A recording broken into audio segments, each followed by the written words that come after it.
There we are, folks. 7 o'clock sharp. We're going to let a few of y'all get on here. Y'all doing all right this evening? Doing good, bud. How are you? Yep. Y'all been at it hard, ain't you? We've been trying. I had a down day yesterday. We'll talk about that in a little bit. Oh, yeah. I understand. Well, we can go through that for sure.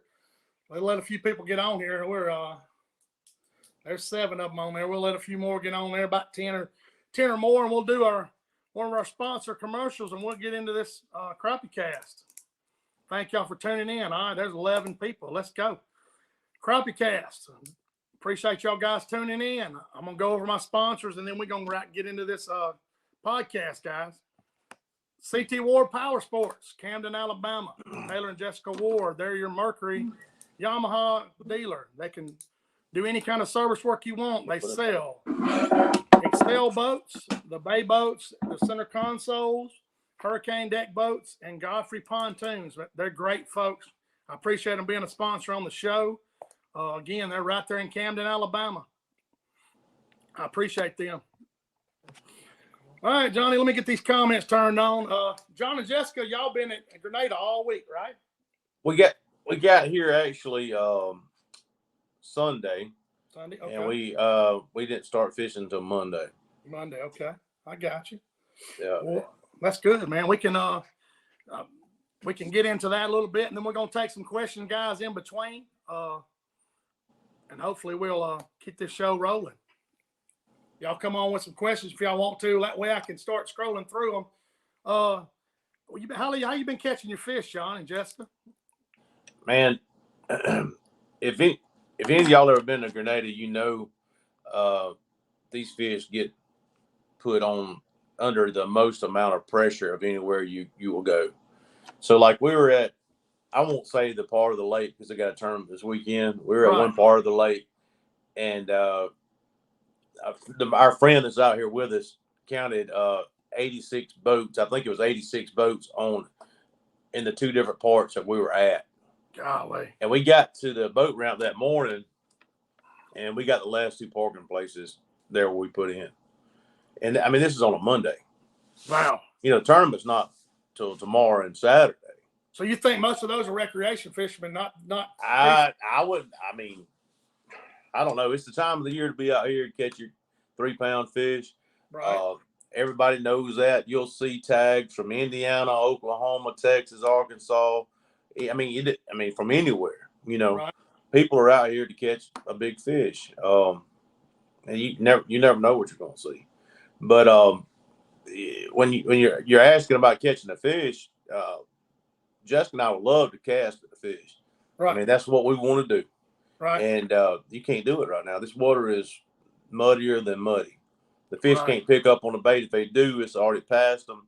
You basically got to set it on that fish and hold it there until he recognizes it's there or she recognizes it's there, and then wait for them to react. And even at that point, they'll miss it sometimes, and you got to wait for them to come back and get it. Or present it to them again. Once you ever get them nosed up, you know, they're more likely to see it again, but they'll miss it, a lot of the time.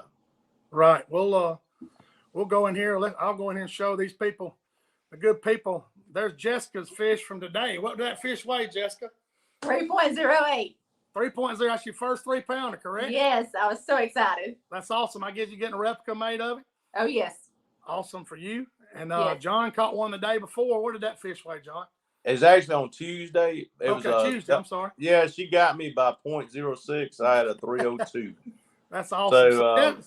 So I will never get to live that down until I beat that probably. But. She's smiling about it, Jessica. Let's describe your week and talk about.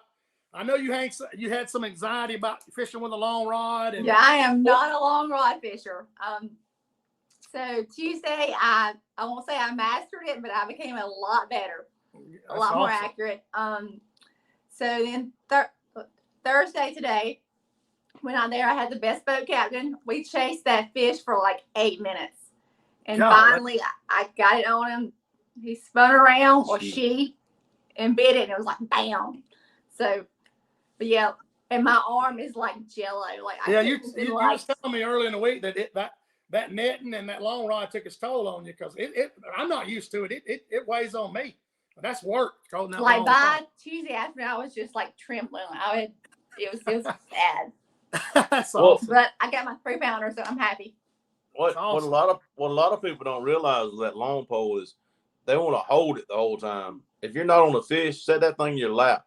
You know what I'm saying? Or just anchor it somewhere instead of holding it, because your forearm is staying tensed up the whole time while you're holding that rod.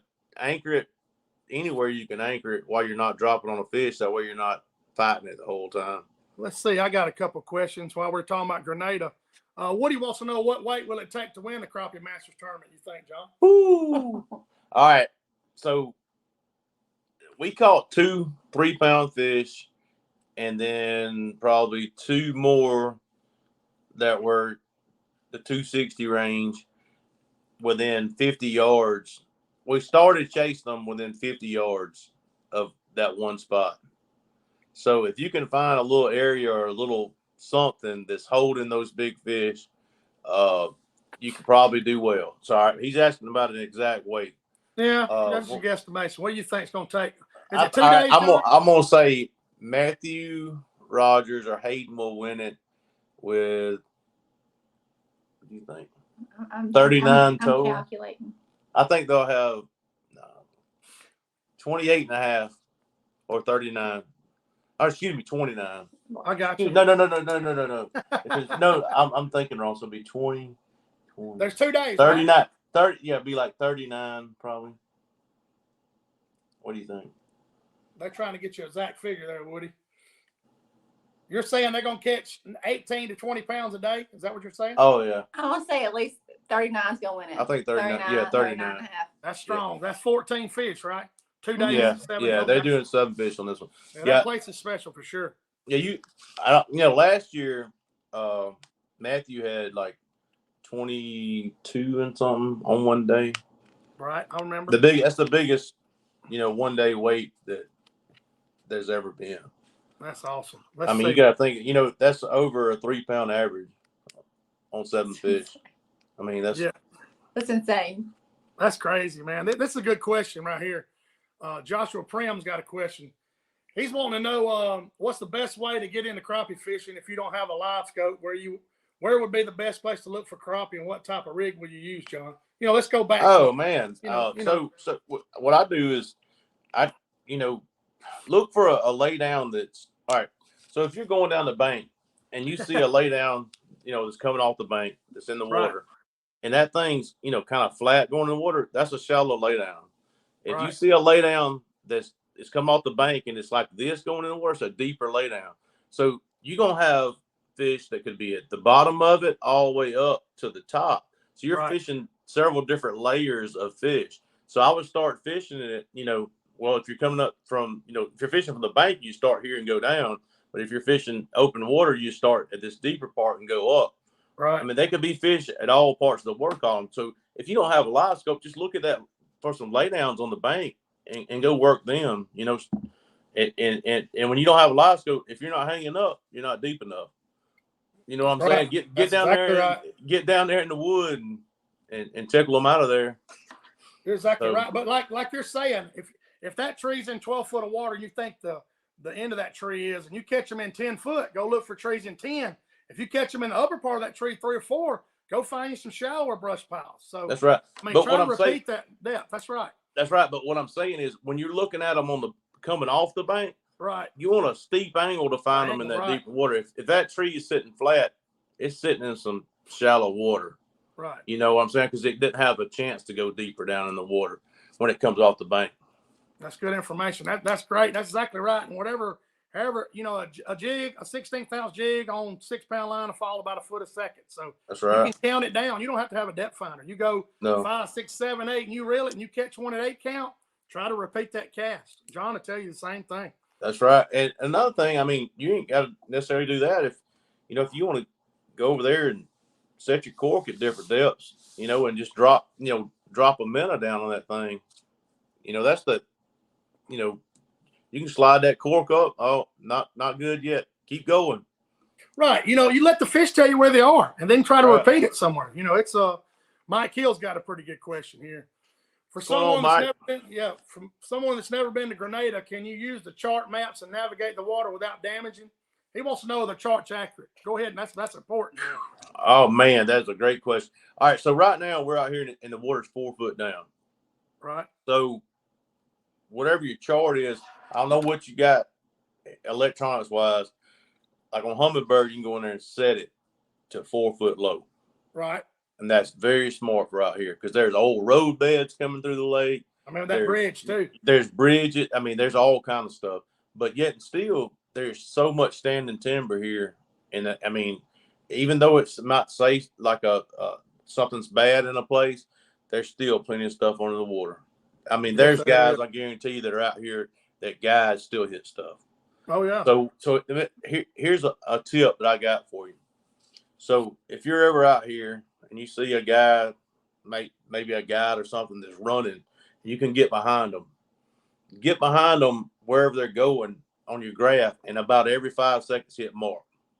That's right. That's good. Mark. And you'll make you a line the way they're running up through there. That's right. And that way, whenever you come back, you'll have your line on how to run. Just remember what the depth was when you were there. Right. And you'll be able to, always run that line. That's what I did today when I was running up one side of here.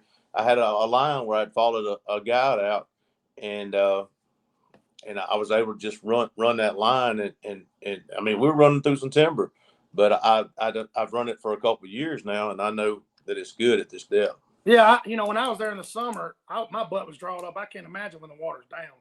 Yeah, my buddy that's out here with us, the first morning we ran out, he said, "Man, I sure was glad we set these things down because I was puckered up because he never run through timber like that before."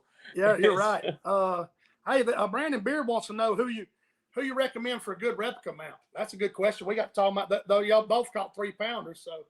Yeah, I mean, I'm probably going to ruffle some feathers on this, but I've got a guy that's got mine. Well, he's got mine and Jessica's now, and his name is John Kelly out of Texas. Okay, yeah, I've heard of him before.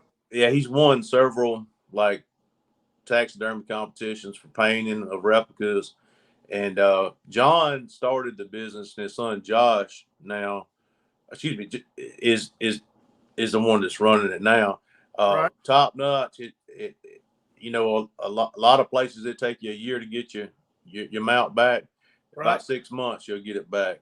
So yeah, you make a replica, you measure those fish, the girth and length, and you send it to him, and hey, the fish lives on to lay some eggs. That's an awesome thing now.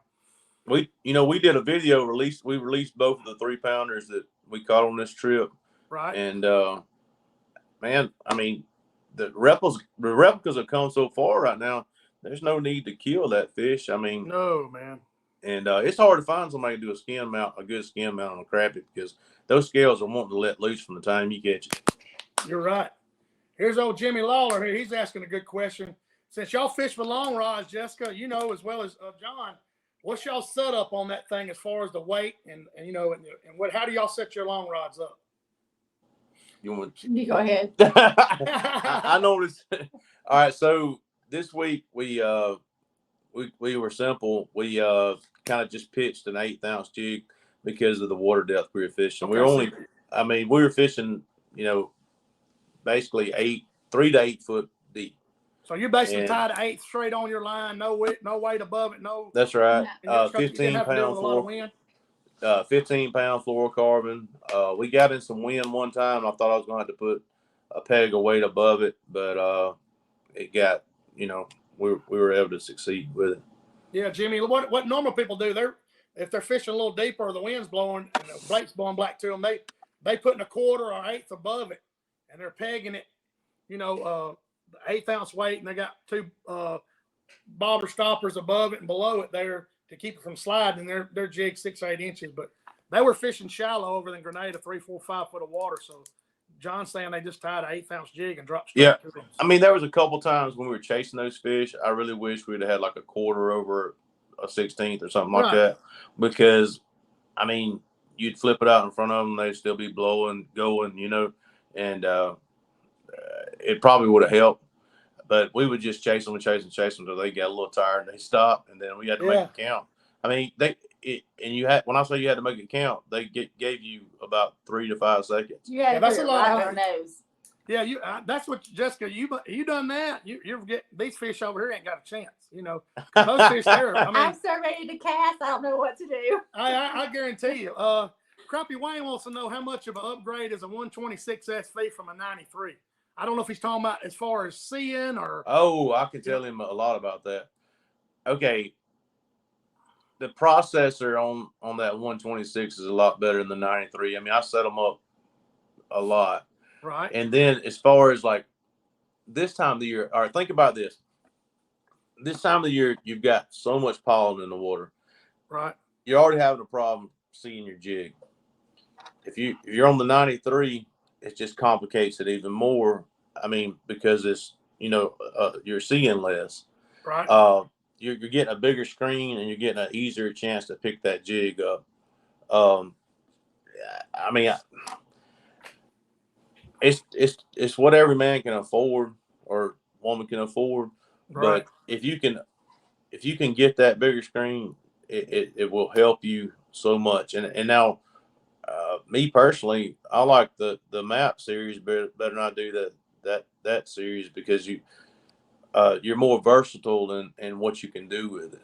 You're talking about the manual version, okay? Yeah, I'm talking about one with the knob, the GPS map version. That's what you run, Shane, isn't it? Yeah, that's right. I run a 1222. It's simple. It's easy. You don't. It's a 1222 GPS maps. It's a good one. But Chip's asking a question since he brought it up. Have I missed the drawing for the jigs? I can tell you how we're gonna do it now. The best question tonight is gonna win 3 packs of Bonehead jigs. John and I will go over after we get done with the show tonight. So y'all better ask some good questions. And whoever had the best question, I'm gonna let us 3 decide. And I'm gonna mail you those 3 packs of jigs. So y'all stay tuned and hey, keep asking some questions. Yeah. This I see where this is probably one of our best listeners, Destin Seagrass. Yeah, that's right. She says she bought an outlaw jig pole and slung some big fish in with it. There it is, right there. That's sponsors. Looky there. Jessica's got her hat on. That's awesome. Yeah, he's on the show every time we come on. No, I fished all week long with a 14-foot outlaw pole. You sure did. I've seen the video. Tom Sawyer fishing. It's on YouTube. So Don wants to know what kind of reels do you use and what line do you recommend. You said something about your line, but what reels are you running? We use it's called to me, for the money, this is one of the best reels you can buy. It's Cast King, KAST King. Right. And it's a Sharky 3 1000 series. And we abuse these things. And I've only had 1 out of the 10 that I've ever bought go bad. And it was probably my stupidity of being like not cleaning it properly. But it's a Cast King Sharky 3 1000 series. And on the line we use K9. It's the smallest braid they make. Right. Little 5-pound casting braid. It's good, man. It'll cut you a lot of times. Oh yeah, I've got some scars. You can break it off. Yeah. Yeah, that's what he's using. Oh, Nicholas Duchok's asking a good question. And this is a layman's term. Back in the day, any truth of the dogwoods blooming is the same as a bite being the best. Right. This year's different because of timing. Right. Yes. All right. Here in the park, we're staying at Hugh White State Park. Every dogwood in the park here is blooming. I mean, it just lit up down through. You can tell the dogwoods. Right. A lot of times people say that coincides with the turkeys gobbling, brim going on the bed, crappie going to the bank. Obviously, these crappie here, I think a lot of times they wait to go to the bank so the water gets high enough they can get up in those trees and stuff. Right. But they're full of eggs here. I mean, if the water was, they might be some spawning here. The males are all colored up. But, I know at home, our water was a lot warmer than when we got here. Like this morning when we put in, it was 58.5, and we took out this afternoon, it was 61.5. Yeah. Whereas at the house, we were in some water that was in the afternoon would be tuned up to 70. Yeah. Oh yeah, it's been that way for a while. I was in 70-degree water all weekend. I think it's a timing thing. It's usually, Nick, every normal year it's not this warm, and the dogwoods bloom about the end of March, and the fish are on the bank because the eggs are developed. Those females aren't going to lay those eggs till they're ready. So it doesn't matter if the water's 90 degrees. So this year everything bloomed early, so I think this year's kind of going to be off. But like John will tell you, all those fish don't spawn at the same time. You got groups, just waves of them, so they may spawn for a month and a half, or 2 months. Well, it's just like when you clean some of them, you look at their eggs. Some of them are more developed than others are. Right. Yeah, you're exactly right. Yeah, you're exactly right. Let's see. I got some more questions on here. Somebody was asking about some minnows or something. Let's see. There he goes. Brian Reed right here. He said, for the good old minnow fisherman, what's the best choice, tuffies or shiners? Which one you like, John, if you're using minnows? Man, seems like to me the toughies stay alive longer. Me too. Them shiners they're wood. Yeah, they're trying to die from the time you get them. Toughies, I've actually caught fish and they've knocked up the line, and I slid them back down the hook and caught some more fish. Yeah, I think the more we're seeing with some of the technology we have, that it's not necessarily the liveliness or the size. Well, might be the size of the shiner, but not necessarily the liveliness of it. It's the presentation and where you put it, on the, right in front of the fish. Because I know I've like taken my little boy out, and we'll like be running slip bobbers, and that minnow will be going in circles, and the fish is sitting there watching him. And eventually he might come up there and get him, or he might go back down to the brush pile. It's pretty frustrating. Right. I mean, you got so much pressure over there where y'all are. I mean, somebody told me if you wasn't at the ramp 5:30, it may have been you. That there was 100 boats there. We got there a little bit later than that, but one of the ramps that'll be very busy this weekend, I'm telling you, you better get there early. Yeah, there you go. Let's see, John. Bobby Wilson, he said, John, I saw you tying some squirrel tail jigs on YouTube. You use them in the summer mostly, or any more information about squirrel tail jigs? Okay, so it's a funny story about squirrel tail jigs. So the squirrels in our yard were eating our water hoses. Yes. And we declared war on them. I remember that. Yeah, because, man, water hoses aren't cheap. No. So as well as liking to eat squirrel, I was like, man, I got these tails, and I was starting to tie jigs, and I said, man, I probably could do something with that. And so I started tying them, and then I had some black and silver chenille, like in that video. Right. And it was probably 2 months after I started tying those things. We went and fished a tournament on Lay Lake, and we won it fishing those jigs. And Lay Lake's majority black crappie. Right. And there was something about, I don't know, those jigs that weekend. And even now we fish those jigs on black crappie. We tie a smaller profile jig, and I don't know what it is about it. It seems to do well. I mean, I'm not a real big person on color at all, but something about that squirrel tail jig with that black and silver chenille, it works really well. That's good. Here's Taylor and Jessica's asking a question. This is pretty good. How much time do you guys research the movement and anatomy of a crappie behind the scenes? So he wants to know, how much like when you went to Grenada, how much was you looking at your maps and everything, I'm killing a mosquito right now. I'm always studying myself, so. We got to shut the door, and we got a mosquito come in. They're pretty bad here. Like helicopters. All right, so Jessica, not so much as I. She does sometimes too, and I'll ask her opinion on stuff, and she'll look at she's got Navionics on her phone just like I do, and we'll get on Navionics, and before we go to a tournament, we'll look at the whole river system, lake system, whatever it is, and try to break down stuff that we've seen work in the past, and try to replicate that relative to the time of the year it is. Right. You're going on past practice. You're like me. You're taking notes. Mentally, you remember what you do year to year. And the good thing about Facebook, if you post something like those 2 3-pounders you just posted, you're going to remember what you caught them on. where you caught them. And, it's really like a logbook, posting all that information. Well, and Shane, not only that, I keep I guess it's like a logbook. Yeah. Whenever I go fishing, I'll write down the barometric pressure, the water temperature, what bait I used, the depth, and where I was at.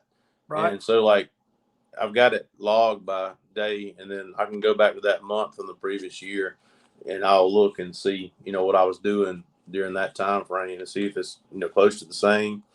As well as when we go fish somewhere, I keep notes in my phone. Right.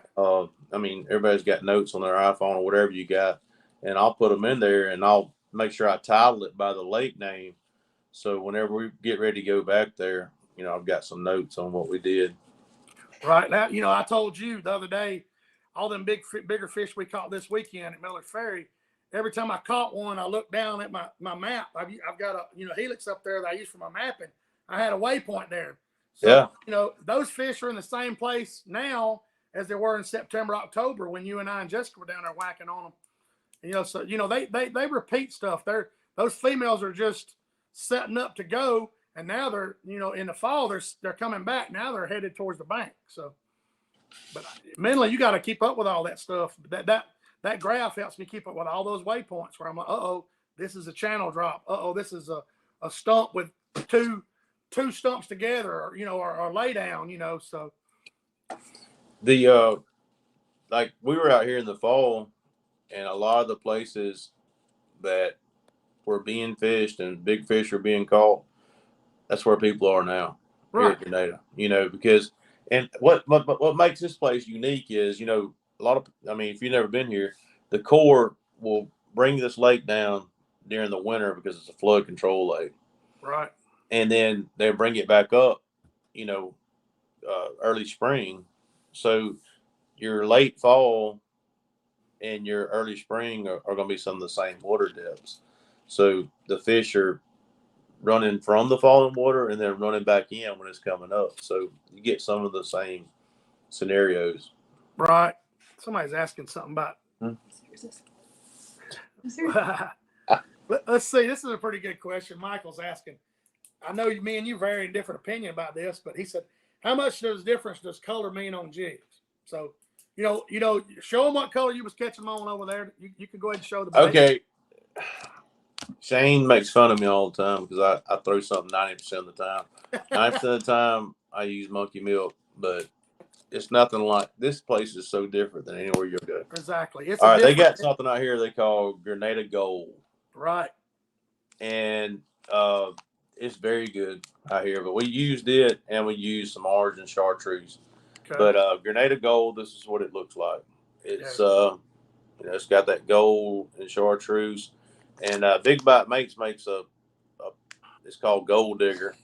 When you're looking for them big girls, you got to be looking for gold. Hey, that's the sound. That's the truth. But anyway, this one. The big girl gold diggers, they like the gold digger. But anyway, that's it. But then we were using the orange and chartreuse. Right, you're Michael. He's dealing with muddy water, the color of that wall behind him. It's worse than that. Water, like, in Alabama, unless you got a gold or a little bit of stain, you can get away with monkey milk all day long. You don't have to. Some people spray the tail a little bit to give it a little contrast. You got to remember, a crappie's looking at the bottom of your bait anyway.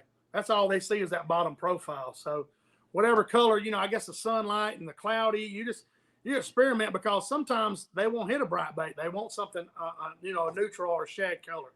So, let the fish tell you, if they're swallowing your bait, John will tell you, if that bait's swallowed in the back of its throat, that means you got the right color on, Michael. So just experiment. I'll let you. Go ahead. You tell. What you saying, Jessica? Come on. I was saying, like, when you're like dropping on them, how you need to tie it where it's like sitting like this in the water, turn the pin like this. Here's the fish. Right. Yeah. So you can see the whole bait. So your jig is sitting like this, and you can see it. Right. Or the fish can see it. Right. You're giving that You're giving that profile where they can tilt up. Go ahead and explain what you're talking about there, John. So a lot of people, when they crab fish and tie a loop knot, I don't. I tie a Palomar. Right. So you get you get that wrap on there where you can cinch down on it.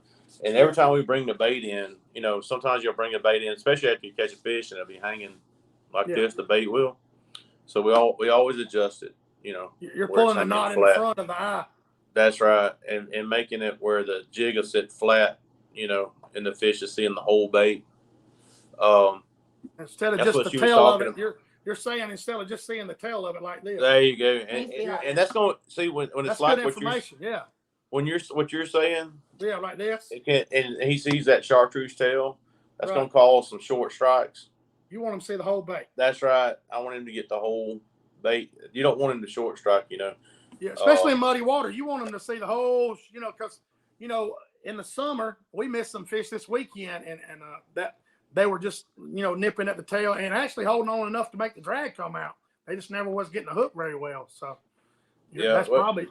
Now, after so many pitches, you got to turn it back where it's right. Like you're taking the eye and pulling and towing that knot to the front. That way the bait sits flat in the water. Yes. That's good information. I mean, that's big time. I mean, hey, people, you don't you know, people don't understand all that. If you do it for years and years, you know, you pick up tips yourself, you pick up tips from other fishermen, you're like, oh, okay, I need to pay attention to that. Like what you're saying, Jessica. If you're searching for big fish and you want to make the best presentation possible, you want them to see your whole bait. You want them to look up and see the whole profile of their bait. So that's good. And turn around and go, whoop. There you go, like that big one did today. Let's see. This guy's talking about Debbie Hockersmith, Westbrook Nicks. She's asking, she said she talked to a biologist last week at Holt, that's up here by my house, and asked him how the crappie population was here, and he said very poor. Do you trust them? Man, them people don't fish. They just going out and doing it for one day. I got to tell y'all a story about them biologists. Go ahead, John. I know what you're saying. All right. I've seen them go out and shock these fish. I've seen them shock them on the Alabama River, back home where we live in South Alabama. Right. The only time that they get that thing to work is when those fish are in that shallow water.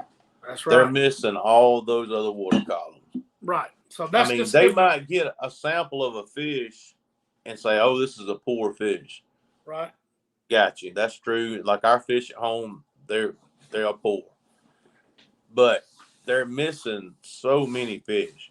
They can't pull a sample. Like if you got a lake that varies, you know, of course, from 1 to 30 foot deep, and those fish are in all that water column, they're not getting, in my opinion, they're not getting an accurate sample. Well, you know, hey, I was talking about this today. When I was younger, most of the time we come out to launch, there was a game warden there. And he was like, hey, I'm not checking how many fish did you catch today? What size did you catch? He said, I'm taking that. And you don't see that anymore. I don't know why they don't do it anymore. You know, Big Daddy and them they turn in that bait report in these bass tournaments. That's big information. You know, to me, if I look on an outdoor page, Warrior River Outdoors or whatever, and I start seeing people start posting fish, that means I know the population is doing pretty good, you know? Yeah. So let's see. I'm digging for some questions. I'm scrolling down through here. Let's see. Alan, Mr. Roberts asking a good question here. How much area do you think a crappie cover? Do they stay close to where they are born, or do they move around? They follow the bait. What do you think, John? Because I know they're doing studies on those tag crappie there. So I wish Patrick Stone was on here because, buddy, he's got more data than he's got more data than anybody I know. All right, so he's tagged fish like on one of the arms. Like, all right, so basically Grenada is a V. Right. You know, you got the schooner, and I can't even pronounce how they have the Yahoo. Yeah, I ain't trying to either. Yeah, I know. They can pronounce it. Anyway, he's caught them on each leg, and then he's had people give him data where they've gone through the spillway and, you know, caught them below the dam. Right. And he's had them caught on one leg, and they'll be on the other leg. I mean, at one time he did like some strings, like showing where each fish had gone, and they're just all over the place. You know, but then again, he's got some data where they didn't go very far at all. I'm thinking about trying to purchase one of those tagging things because I want to do a river system like where I fish. You know, Miller's Ferry. I want to see what if a river goes straight to Coffeyville from, you know, up here at Miller's Ferry. I would like to know that information. You know. Yeah. I mean, I would like to know that it's interesting. Alan, I don't know. Alan lives up on Weiss Lake, so I don't know how far them fish may travel or not. They may stay around docks or humps, or you may have river fish. You may have, slough fish that stay on docks. I mean, who knows? I do know that some of those fish that get tagged get up there for that Weiss Lake Crappie Improvement Association. I can't believe I got all that out. Right. But they're caught close to where they were tagged. Because I know some of the sites that they get tagged at, and there's a lot of them that get caught close to there. Right. Here's a good question. John, Jessica, I'm sure y'all get asked this all the time. How much fun is to fish with your best friend? It's awesome. It is. Y'all been fishing together how long? How long y'all been fishing together, Jessica? Go ahead. I have no idea. How long? You want to tell the story? The original story? Yeah. Hey, tell the real story. We're live. So go on and tell the real story, Jessica. Or John, whoever. We've been married 23 years. 23, right. And we've been together about 25. Right. So it was kind of a running joke with us for years. People were like, man, y'all are awesome together. Y'all do all this stuff together. I'm like, yeah, we fish, we do everything together. And he's like, how did you know you were going to marry her? I was like, well, we were dating and I took her fishing. My grandmother had a farm with a bunch of fish ponds on it. And so we drank cheap beer. Southpaw beer. And we put the fish in the cooler with the beer. And she would still drink the beer. And then she helped me clean the fish. And I'm like, I got to marry her. Yeah, you're done there. And she baited her on hook, took her own fish you're off. Toast then, John. He was like, I'm done, man. I'm like, I'm done. I got to get her before somebody else does. I'm so done. That's awesome. Yeah. Oh, man. Delta Jig Companies, Jessica's congratulating you for your 3-pounder. Thank you. Jason. Thank you, Jay Bird. Yeah. Let's see. We got some more questions on here. Randy Williams asking me when I fish Miller's Ferry, what boat ramp to use mostly.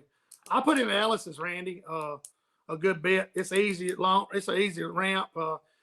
Believe it or not, I like to idle out of Ellis's because it gives my motor time to warm up. So I'm not in a hurry to go out there, and run my motor hard. I get to idle out there, and I've been known to catch a few fish off them docks coming out of there. So I didn't tell y'all that, but so I always check those docks on the way out of there. Oh man, let's see. Chip's wanting to know here. He said if you put in new water, he says new grounds without any knowledge, where's your first point to start right at this time of year? What about you, John? If you go into a new lake, where are you going to? Well, I used to kind of look at this opposite than I do now. Right. I was talking to Aaron Knight one day, and Aaron's an awesome fisherman. And he was talking about, he said, man, I like to start in the back or somewhere and then come out. Right. I was like, you know what? That makes so much dang sense. And I've been starting at like the mouth of the slough and going in. I said, well, hell, a lot of times I want to get to the back of it. I get ticked off. I said, why not start at the back and come out? I said, and he told me that. I said, man, that makes so much sense. And so I've started doing that now. So he's asking, he's going to a new place. Yeah. First thing I do is a new lake. Yeah. I get on Navionics and kind of figure out, like this, what time of the year, what are they doing? Right. And I'd find where that is on the lake and start shallow and go deeper. Right. He's go ahead, John. I'm looking. It's just, what's crazy about it is I still do. I get hung up on where I want the fish to be instead of where they are. And I want to make them be where I want them to be. How deep of water you're saying, John? If you go to the back, like what is your starting point right now as far as shallow? Oh, this time of the year, where my trolling motor starts kicking up mud. Right. Hey, if you don't, like you said, if you start coming out and you're a third of the way out and you're in a 8-foot flat and you start catching 3 foot deep, you're like, hey, I know where some more flats just like this are. So, that's right. That answers your question, a part of it, but I'm trying to think. This guy, Joshua, was wanting, he says, hey, Shane, you talked about last night on Getting Outdoors with Big Daddy, how you was fishing around piers and everything like that and catching crappie. Is it harder to catch them like that or is it easier? Joshua, when you learn how to shoot docks, it's something it takes some practice.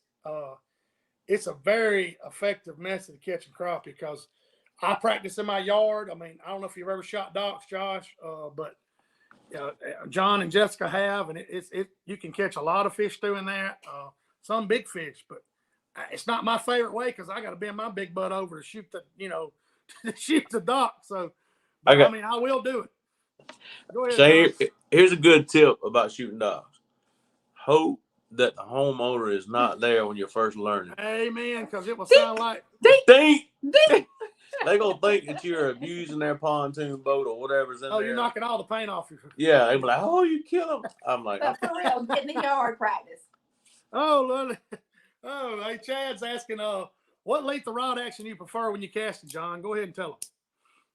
I wish I had.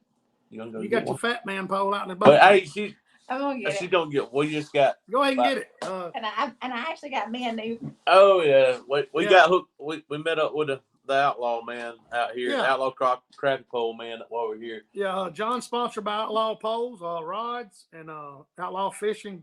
They've been using a rod. Hang on, Chad, and we'll get you. Yeah, all right. So Chad, I had been using a 5.6 and a 6-footer for a long time, and we went to Wash Lake, and I saw this little short-butted. I call it the Fat Man Special. Yeah, I know. Get it out of my rib cage. That's right, because when you got that longer butt, and you got you got a bunch of clothes on, your rod butt gets into you, and you're trying to move it around and shoot a jig, and this little short-butted rod, it don't get into you, and you still got the part that counts, the action of the pole, away from the reel. Well, they took a pole and just cut the butt off of it. Right. I mean, everybody knows all you need is that little pop of the wrist to set the hook. You don't need. We're not bass fishing. Right. You don't need to set the butt. And, Yeah, you're not leaning back. You're not trying to flip a fish out of a mat. You're just leaning back on it. If you make it back with a rod, I'm glad we're still on the question. Yeah. I was gonna say we got 86 people in here. I thank y'all, man. I appreciate y'all getting on here. John's actually showing the rod to a guy asking a question. This is the business right here. If we can get it out of here. All right. So here's the there you go, Chad. That's that little butt I'm talking about. It's short. I mean, look, but it's an outlaw. It's just a little 5-footer. Right. So you're real accurate with that thing. Let me tell you something. Shane knows he's seen the products of what it'll bring in. That's right. I've grabbed the spool of the reel right here before and boat flipped a 2 1/4 crappie. That's right. And put him in the boat with this thing. Sure did. That's a bad rod. I use a 6-foot rod myself. The Lost Creek Custom builds. Same kind of build. It's awesome. Somebody's got a great question. Here it is. Luke Wright. This is a great question. And I'll give my theory on it, and then John can.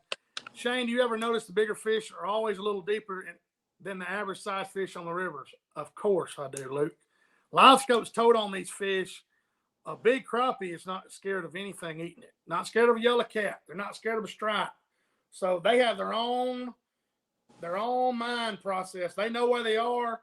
I've been catching a lot of fish in 8 foot of water. I think some of them are going to spawn in 8 foot of water. They might not spawn, but 3 or 4 foot deep on top of a stump, or a creek channel. Those bigger fish, I'm not saying you don't catch some bigger ones up there with males, but I think some of those big fish may go up there for just a little short duration and run back out to where they're comfortable, where nothing's swatting at them. Males are not harassing them.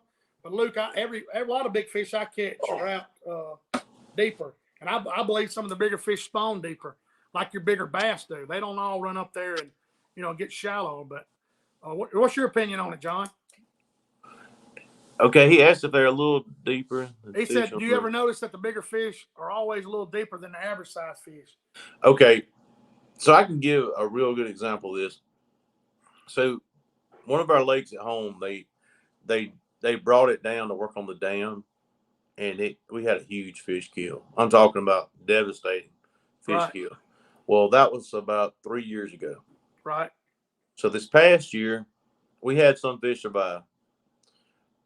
This past year, the lake's starting to come back around. So I I've put out probably 50 to 60 brush piles since they brought it back up. Well, a lot of those brush piles, they're holding fish. I mean, it might be 100 to 200 fish on a brush pile, and that's the smaller fish. Right. But then you might go over to a stump that might be 50 yards away, and it might have 3 of those surviving fish that survive the drawdown. They might be 2-pound fish. Right. Those big fish don't like to hang out with those small fish. That's exactly right. Why in the heck would they want to compete with 100 small fish running up and eating a ball of shad when they can sit over there by themselves and the bait ball come by them and they're like, all right. That's 100% right. It's no different than a big buck in the hunting woods. It don't want to be around those until it's that time. That's right. It's not going to compete with food with those. So, and then and not only that, sometimes you'll have big fish that'll be outside the brush pile. That's right. You know what I'm saying? They'll be away from them fish just because they don't want to compete with those little bastards. Yeah, I don't go, Luke. When I'm scanning all around. If I know a brush pile's coming up, I'm looking my way to it. I just don't blow to that brush pile. If we're after eater fish, of course I'll go in there. But your bigger fish, the 1s and 2s and 3s, even when you're catching them, the blackfish schooling, the same size fish usually hang out together. Your bigger fish are where your bigger fish. Your little fish are where your little fish. So, like John's saying, even if they're schooling. Well, here's another thing. I mean, Shane, you can speak to this too. It seems like the stuff I put out, I love putting out stuff like brush because I've always got somewhere to fish. But that natural stuff, those stumps, that original stuff is going to hold the bigger fish. Oh, yeah, you're right. Let's see. I was looking at Woody's got a question. And lakes that have both white and blacks, that where you live has it, where our fish does. Which spawn first? Which fish spawns first, blacks or whites? I think the blacks do, but go into any detail you think. I do too. I think the blacks always do because, you start catching the males up there and they're already starting to turn when you throw them in the live well and you're like, oh, these are the first ones up because they're eating insects and making nests and trying to find a bed for the females. I think the blacks do first, and reason being because when it starts getting hot, the blacks are the ones that don't want to bite. When it gets hot, they'll move out there and start. They're a little more aggravating when it gets warm. They've done their thing. They've hit that little lull where your whites, they'll stay shallow for a while longer. I agree with that. Yeah, that's no doubt. Let's see what we got. Some questions here. Let's see. Will the crappie be shallower on Miller's Ferry than they are here at Holt? And how will this cool spell affect them? Holt's up here, John. It's a clear reservoir. It's rock. It's got rock banks. It's pretty clear. It's deep. Miller's Ferry is not a deep place. It's got some stain colored water, so those fish naturally stay shallower. Up here, you might get up here in the evening time and catch them up in the grass when the water's clear, right at dark. A lot of old men I used to fish with, he would be like, if you see people putting their trailer, that's when you need to ease out there because those spawners are running up in the grass at slap dark, where you can't even see. So be paying attention to that. That period of time is coming up quick. But they definitely shallower on Miller's Ferry than they will be at Holt because of the clear water and just the nature of the different types of water. It's not even Holt's a different lake on its own entity for me because it's clear and there's some big fish down there. But, if it gets a little color, but here in the next couple of weeks, you need to be looking in the weeds at slap dark because, John, your lake doesn't clear up too much down there, does it? Oh, man, we normally got a mud hole. Right. I mean, we got a lot of clay. You get below us, and it starts clearing up because you got a lot of rock. But if you got a lot of agricultural use and a lot of clay, like our area is, you're gonna have a muddy lake. But I want to say something off subject, Shane. It's not being crappy. I've talked to 2 different guys back home, and they said the shellcracker are on bed right now. Hey, John, you say that? I was going in a slip. One of them, they dug the mouth out of it, Miller's Ferry, up above Boga Cheetah. Mm-hmm. And I'm idling in, taking my time not to crash nothing. I bumped a bunch of stuff anyway. But I'm going in there, and I look on my side view, and right here in front of some stumps, there's a huge 4 foot of water. I know it's shellcracker. I looked and I was like, man, that's got to be shellcrackers. I didn't drop my live scope, but I'm thinking, there they are. So they might be up there itching myself. So I might have to go play with them. I'm getting excited. A shell cracker bed I love it. and a Hey, brown I'm telling you, bed. hey, Jessica, this thing's huge. The guys I was with a guide trip with, they were like, oh, let's see what Grant's talking about here. When I mess up and let my boat hit the top I'm fishing and spook the fish, do I need to move on? What do you think? What do you think about that? I've done it. Everybody's hit it with a trolling motor, hung your jig, and you're yanking on it. So when you first start out using live scope and stuff like that, you're gonna run in over the pile. Oh, yeah. Everybody's gonna do it. Just remember where that's at and give them 15, 20 minutes and go back. I mean, if there's a lot of fish there, Grant, hey, don't give it long. Don't give it up. No, because I know people It ain't like a bass. You booger a bass up, he's done. He's done. But no, Grant, if you see him on there, hey, go back in a few minutes. This is a Hey, good question. I got a good question, Shane. Go ahead. The biggest fish that we saw since we've been here at Grenada, who knocked it out with a jig? It was I might have hit it on the head. It is probably still like running in Grenada Lake somewhere because I like. Hey, you hit it right on top of the head, huh? Shane, he took up like a whole. Took up like a whole grid square. Oh. I told Jessica, I said, baby, it's the good one. And you just caught a 3-pounder today, so what are we talking about here? Well, I got her attention, and she just kept on going. She wasn't interested in getting hit in the head. She got a lot of her attention. That's good. This Jessica's. It was my new long pole experience. Hey, so you get used to the length of that pole and everything. It's awkward. I still feel awkward with it in my hands. I'd rather pitch at them. For sure. Let's see. Taylor's asking a question. How much has live scope changed your way of fishing, John? I mean, I know it has changed mine, but absolutely, it changed everybody's. It's kind of like Scott Williams said when we had him on there. It's like you're basically shining a light, or spotlight, and saying, "Hey, let me make it happen," or what do you say? As a camera, basically, Yeah. Well, what Jessica and I used to do, we'd push double minnow rigs around, and sometimes it was like watching grass grow. I mean, terrible. Right. I mean, we'd go all day, and you'd sit there like, gosh, dang, I wish we had something to do on the boat because we're not catching any fish. Now it's more interactive to me. It's more fun. Yeah, it's like turkey. Right. It's like you've had, you got the anticipation. You're seeing the jig, right? To me too. It's like comparing deer hunting to turkey hunting to me. Right. It's interactive. It's coming. Yeah, exactly. Taylor, to me, like it's opened my eyes to the way crappie behave, man. Just like Saturday and Sunday, I had some clients out there and they stuck the fish and the drag came out and it come off. And then the guy was like, man, catch that fish. And I actually pitched in there and caught the fish. You wouldn't do that without live scope. There's no way. And I made a great pitch and put it on their nose. Don't get me wrong. But I was like, man, that's crazy how you can chase the fish, wait till he stops and then catch the thing. You're not doing that without live scope. You're just not doing it. So it's changed a lot of stuff. Let me make this announcement. Like I said earlier, whoever has the best question tonight, they're getting 3 packs of bonehead slim sticks that I catch them on. And also, hey, Shane, I'm going to throw in a dozen hand ties. There you go. Dozen hand ties with it too. We'll pick 2 questions. There we go. And look here. I'm going to go ahead and tell you all this right here. This man right here, D. Robertson, he paid for a crappie trip today. Gave me money, a trip for 2. I met him this morning for breakfast. D. Robertson, like I said, if you need his information, he owns Alpha Plumbing. He's right here local. He paid for a trip for 2. Everybody that's commented on here is going to I'm going to put their name in a hat. Somebody's winning that trip, and we're going in May. So I appreciate you guys being on here. There's 84 people. I'm going to go ahead and do that before, we get tied up in this show. But everybody that's commented on here is going in a hat, and we're drawing for that trip. It's sponsored, like I said, Alpha Plumbing, D. Robertson right there. He's probably watching right now. This is his second time sponsoring a trip. We got several trips to go. But John's saying he's going to throw in a dozen hand ties, and I'm going to give away 3 packs of boneheads for the best 2 questions. We're going to go over and we'll get in touch with you tonight. So let's see.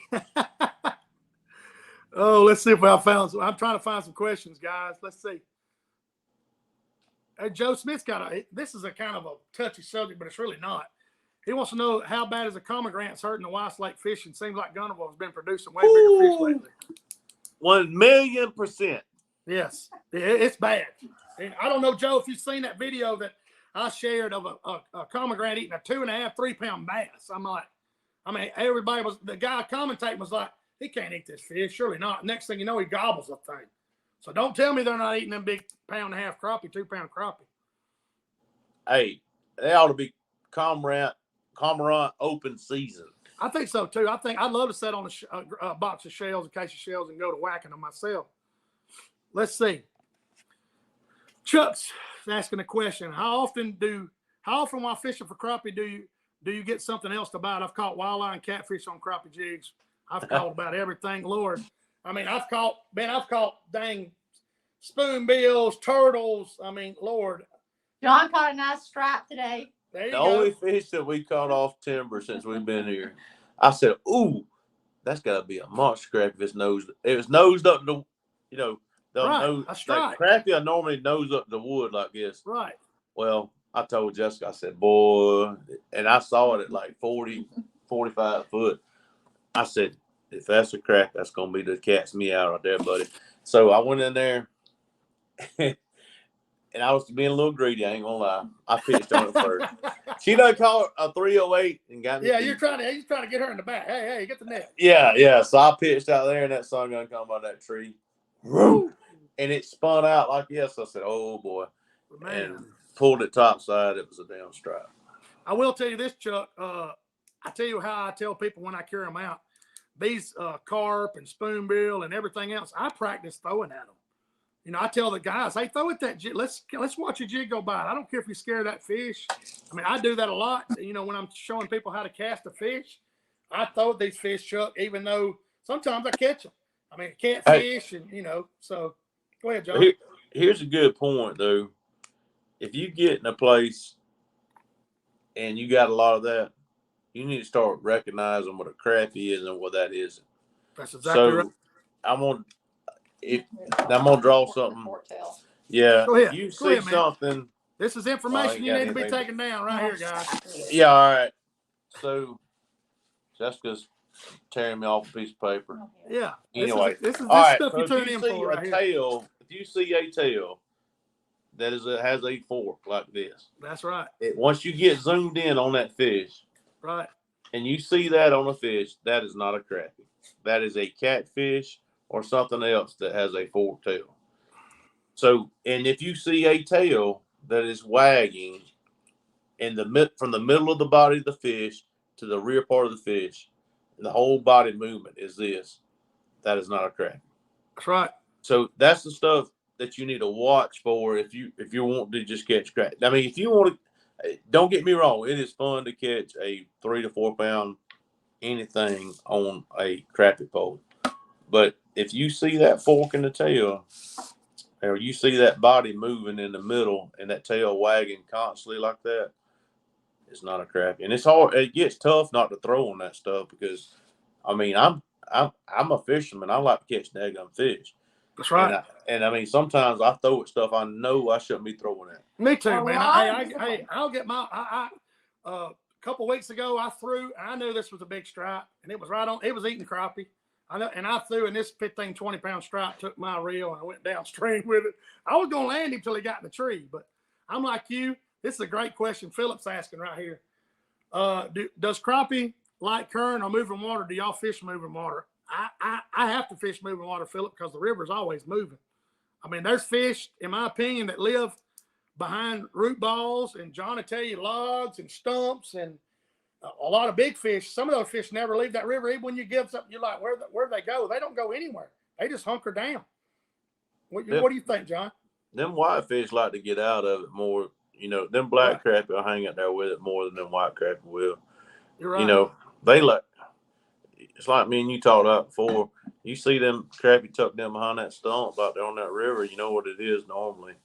It's going to be them black fish. Well, a lot of places, people probably listening, they don't have black crappie, so they don't get to deal with it. Right. Yeah. Hey, they're beautiful fish. I love to catch them. They pull, but they can be some aggravating suckers. Man, they hard, boy. and especially in the summertime. They get crazy. Mr. Roberts, seems to me some wind would help crappie bite. Do you think some wind helps? Of course, the wind helps. It breaks it. You know, you can. To me, it helps me line my boat up better when I'm casting or if I'm shooting a dock. Just a little wind, a lot of wind, no, but a little wind does help for me because that's how I approach how I'm going. You know, setting up and how hard I run the trolling motor up to the fish. And to me, I like a little wind. What do you prefer, John? Yeah, a little wind, it definitely helps you so you don't run over the fish all the time. But out here at Grenada, a little wind's good. A little bit more is not good. Right. This place out here gets angry quickly. Boy, that place there is scary. I mean, it is scary. Look, y'all, if y'all see temp, if you ever here and you see where it's getting above 10 and 10 here is basically 15 because they lie about the wind out here all the time. If you see it getting there, take your butt in.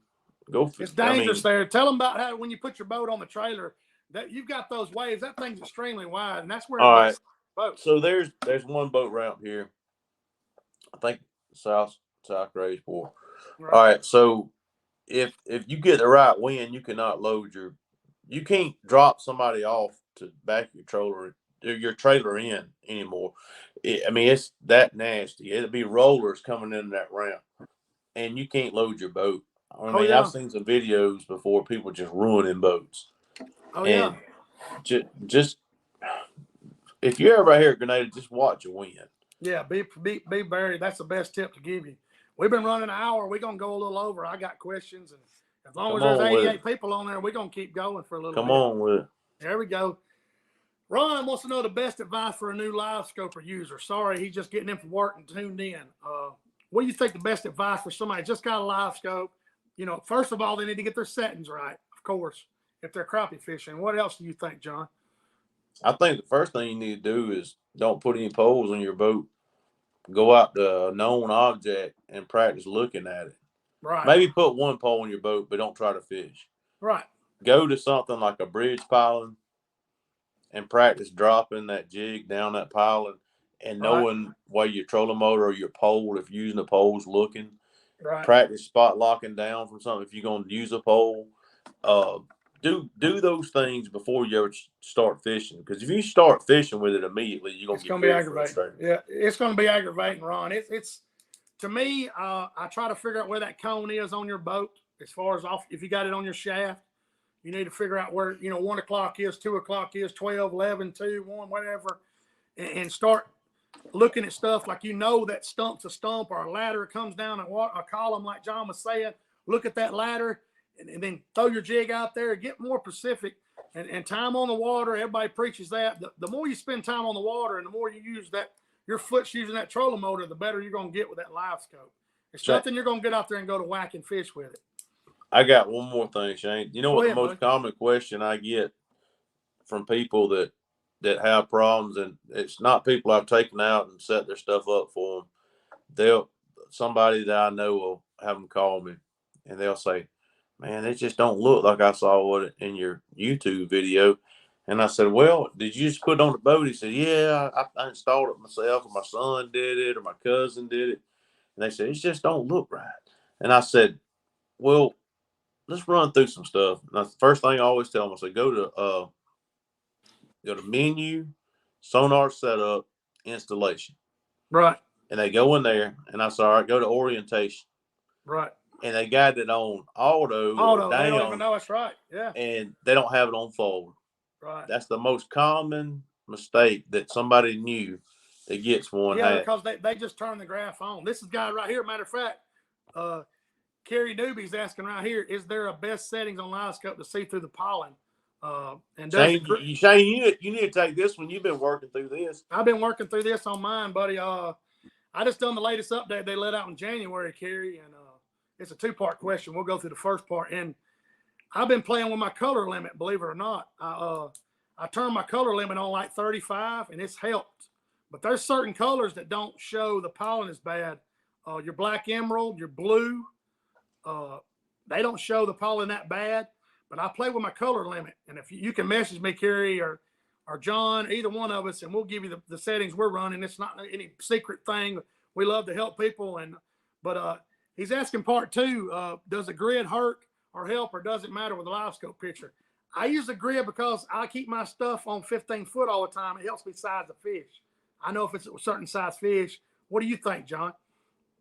Absolutely. We love the grid. Yeah, you got to have the grid because you know it. If you keep it on 15 foot carry and you run up in 6-7 foot of water, even though your screen shrinks, you're only looking at half the screen, that fish still looks the same size at 12 feet as he does at 5.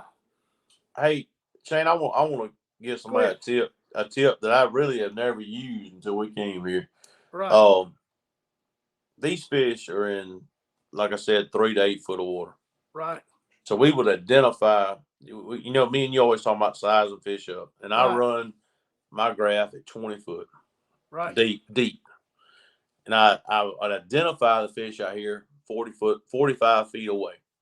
Right. So I identify the big fish. We'd get to tracking it.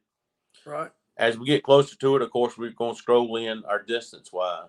Once I've identified that big fish, we moved up to 15 feet like you're talking about. And that's not normal. We're using more screen right there. But once you've identified the fish you want to catch, then you can zoom your screen. Yeah, you're right. You've already said, hey, that's her. That's my fish. I'm going to draw into 20 foot. I'm going to draw into, 10 foot because you're targeting one specific fish. One fish. That's right. I found that one big fish, and then that's fine. Dial it in however you want to. That's how you can get that jig to pop in bad pollen. That's right. Yeah, to zoom it in, just like you would a scope or something. That's good advice. Yeah, Kerry, he's saying, once you find that fish, it's a certain size. They go in there on him, especially, if it's by itself, it's probably going to be a big fish anyway. This is a good question. Heather Butts asked, how much time do you spend on one crappie before you give up on it, John? You've been over there doing it. How much time y'all spend? It depends on the size, honestly. Like, if it was a big fish, like, we chased it for like 10 minutes. Okay.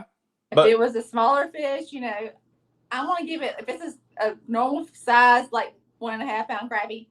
Yes. We're going to throw it like 5 or 6 times and then we're moving on. Both 3 pounders we caught this week, we chased over 6 to 7 minutes. Right. Before we ever got it. Up.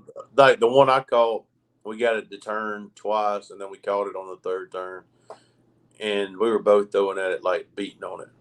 And hers today, I didn't want to catch it. I knew it was a monster, and I told her, I said, I'm not throwing on it, and I made her just keep throwing on the fish, and because he's so sweet and awesome. Yeah, you would hear that. You got to watch it when you went to sleep. When he caught the 3 pounder before she did. Shane, she about to get a little mad. I got a little bit like. I can imagine. When he caught the first 3 pounder, but hey. This is a good question. Taylor wants to know, how far do crappie usually run when you're trying to chase them, John? When you're chasing them in 10 minutes, how much ground you cover? Water, excuse me. That fish. All right. So like on a hummingbird, you can have your little I guess the thing that tells you how far it is. No, we had it on 200 feet. And we measured it today, and it was like 600 feet that we had chased at. Man, that's a long way. The one she caught, we chased at 600 feet. That's awesome. They are going to get tired eventually. Yeah, they're going to stop. They ain't going to outrun that lithium. Just stay with it. Them lithium. Lithium batteries. That is a great tip, guys. Hey, and once it ever stops, be ready. You need to cast on it. Yeah, and when it stops, here's another tip: is like. When it stops, if you got back trolling motors or rear, you need to be ready to stop the boat because you'll run over the fish when it stops. So if you can stop your boat quickly, like the fish is going, we're following it. And here's another thing. It is hard to see a fish when he's like this, running away from you. Oh, yeah. Rather than when he's like this. It's very, you just see the tail end. It's transparent looking. It kind of looks odd, but you can definitely tell it's a crappie. Especially with the pollen, it's hard to follow the fish. So, when it ever stops and it might turn and you see it stop, you need to be like power pole down or whatever you got to stop the boat. This is the question. You're explaining right here for crappie. He's saying, Crappie Wayne here, when you say keep throwing on one, is it running from you? You're waiting for that fish to stop, right? No.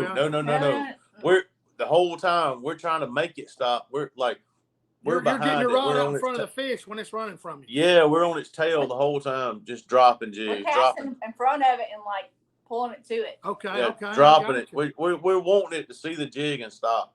I got you. To get its attention, that's when it noses up and bites your bait. Well, not necessarily, not always. The first time you get to stop is you just getting it to stop. And then whoever, like, she might come behind me and drop a jig on it after we get it to stop and catch a fish. Right. Or hit it in the head and it's still swimming. You know? Yeah, we had to we had to chase it another 5 minutes. We've been going an hour and 10 minutes, guys. There's still 83 people on here. I appreciate y'all guys, man. Y'all making this thing turn into something. Me and John, we'll talk about this till midnight. I'm going to try to find a couple more questions, guys, and we're going to get off of here. We're not going to try to keep going too long. I'm trying to make sure we ain't missed nothing kind of that's, you know, everybody's. And guys, we'll go back through the comments and answer these questions. Don't worry about because we didn't answer it on air. Don't, you know, I don't want anybody to get offended because we didn't get to it, but we'll go back. John and I always do try to answer your question. We'll go back and reply to your question if we don't get to it. Hey, go ahead, John. Shane, I want to say, Jessica and I, we've got a YouTube channel. It's Tom Sawyer Crappie Fishing. That's right. That's Tom Sawyer Crappie Fishing. We just did a video from out here at Grenada crappie fishing and had a couple of highlights. Yeah, they didn't tune in. It's Tom Sawyer Crappie Fishing. You've got a couple short videos of y'all catching them 3-pounders and catching some other fish, right? Yeah. We didn't get to do it today because it was raining when we went out. Right. We didn't want to smoke the GoPro, but it's our best trip to Grenada, I'd say. Yes. Yeah. You know, you've been over there several years. You said you was going after 3-pounders when you told me you were leaving. So, like Tuesday, it was on fire. There you go. Yeah. I'm gonna show this banner again, guys. Everybody that's commented on here, excuse me, I'm gonna show this brand right here. Everybody that's commented, a trip for 2 with me. We're probably gonna try to do this in May. D. Robertson from Alpha Plumbing, he paid for a trip today for 2. Told me to give it away tonight. He's a good fella, great plumber. If you need, call him for any plumbing needs. But hey, everybody commented on this thing. We're gonna give it away. And whoever has, the 2 best questions, we're giving y'all some jigs. We're going to get your address and send it to you. We'll go through here and we'll, you know, see what 2 best questions. I'm going to send you some bonehead jigs. John's going to send you some custom hand ties from himself. So I appreciate everybody tuning in. John, you don't go anywhere. And we're going to get off here. We've been on here an hour and 12 minutes. Thank y'all guys. There's 87 people on here. Y'all, I mean, I love you guys. This is awesome. It's easy for us to talk about this stuff when you got that many people participating. I appreciate it, man. It's like I said, we're going to go back and answer y'all's questions if we didn't get back to it. Feel free to message me or John. This is what we like to do. We like to talk about. Thank y'all for tuning in. We'll see y'all next Thursday, 7 o'clock. Thank y'all.